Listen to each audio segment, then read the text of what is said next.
बादशाह खान की बरसी के मौके पर इकट्ठे हुए हैं। आज की बरसी की गैदरिंग जो है इसको हमने पीस कॉन्फ्रेंस का नाम दिया है।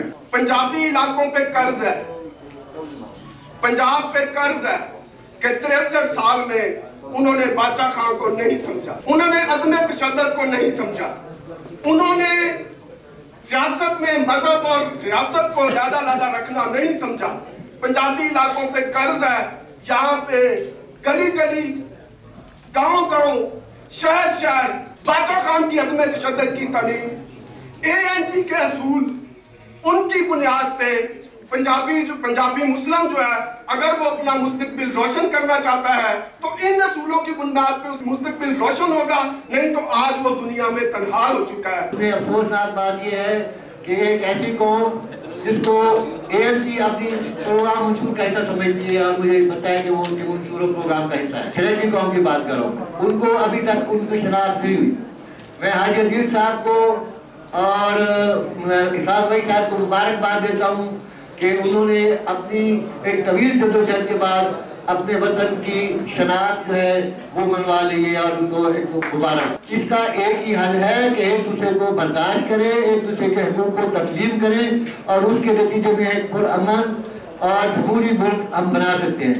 वरना जब तक इन मसाइल को जहाँ सराकी, सिंधी, बलोच, पख्तून और हमारे पंजाबी भाइयों के बराबरी के हकूक़ नहीं देते, उस वक्त तक मैं नहीं समझता कि पाकिस्तान के अंदर जमहूरियत आगे जा सके। जिंदा कौमें हमेशा जिंदों की कदर करते हैं और मुर्दा कौमें हमेशा मुर्दों को याद करते हैं। कितना बड़ा फर्क है जिंदा कौमों और मुर्दा। बादशाह खान अफगानिस्तान का लीडर नहीं था, बादशाह खान पंजाब का लीडर था, बादशाह खान सिंध का लीडर था, बादशाह खान बलूचिस्तान का लीडर था, बादशाह खान एशिया था। बादशाह खान का फलसफा, आज उस फलसफे की जितनी जरूरत दुनिया को पेश है, आज ये साबित है कि बादशाह खान का फलसफा एक ऐसा फलसफा था जिससे कोई दिशूर इंसान इनकार नहीं कर सकता। बादशाह खान एक सूबे के लीडर नहीं थे।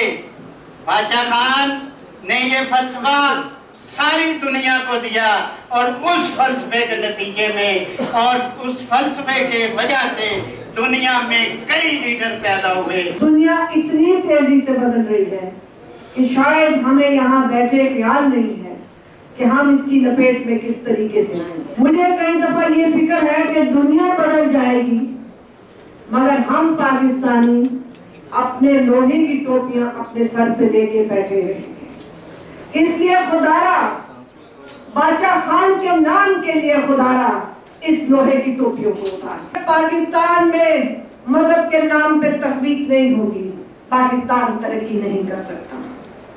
आज बार बार हम देखते हैं कि कुछ जगह पे ये बहस होती है कि सियासतदान रहे या ना रहे, क्योंकि सियासतदान बहुत बुरे हैं। मैं तस्लीम करती हूँ कि आज की जमहूरियत से हमारे बहुत कंप्लेंट्स हैं।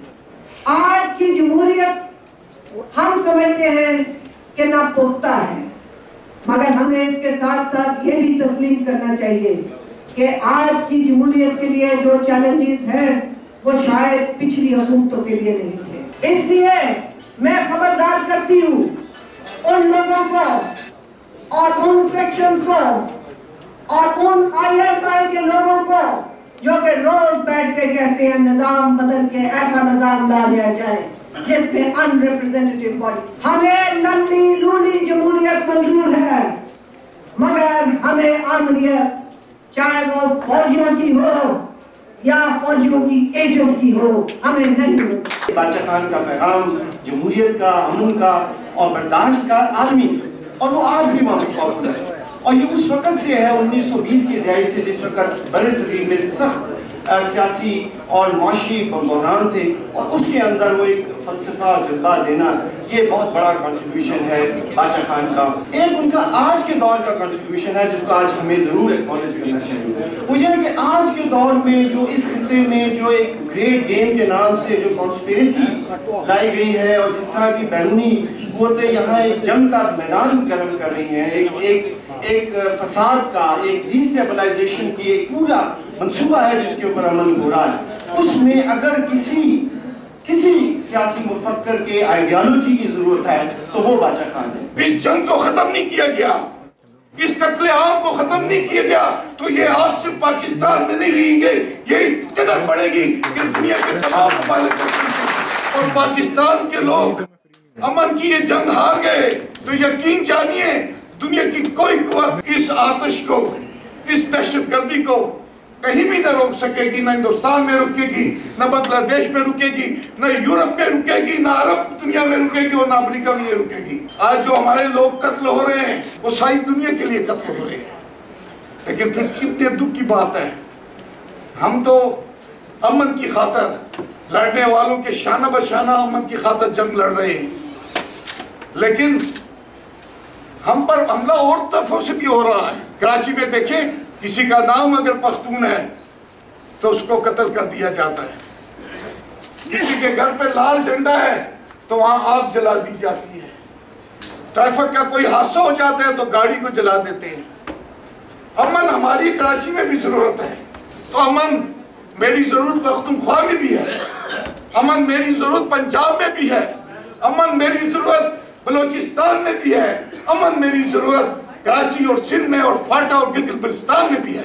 सोचने की बात है, दहशतगर्द हमारे तो लीडरों पे हमला करते हैं, हमारे तो जलसों में हमला होता है, हम तो जलसा तक नहीं कर सकते हैं। जहां जलसा किया, दीर में किया, जहां भी किया, 60-70 लोग शहीद हो गए, लेकिन लोग तो बड़े बड़े जलसे करते हैं, जुबानी जमा खर्च करने के लिए दहशतगर्दों को बुरा भी कहते हैं। आज तक उनके दफातर पर किसी खुदकश अमला आवर ने हमला ही नहीं किया। आखिर क्या बात है, सोचना चाहिए। ये कह देना कि जी हमारे यहाँ बड़ा चेकिंग होती है, हमारा निजाम बड़ा मजबूत है सिक्योरिटी का, तो जनाब सिक्योरिटी तो ISI, CIA, FIA और फौज की भी नाकाम होगी उनके सामने। जहां रोका वहां उससे खुदकश धमाका कर लिया, आपकी तो तरफ भी कोई नहीं आता है।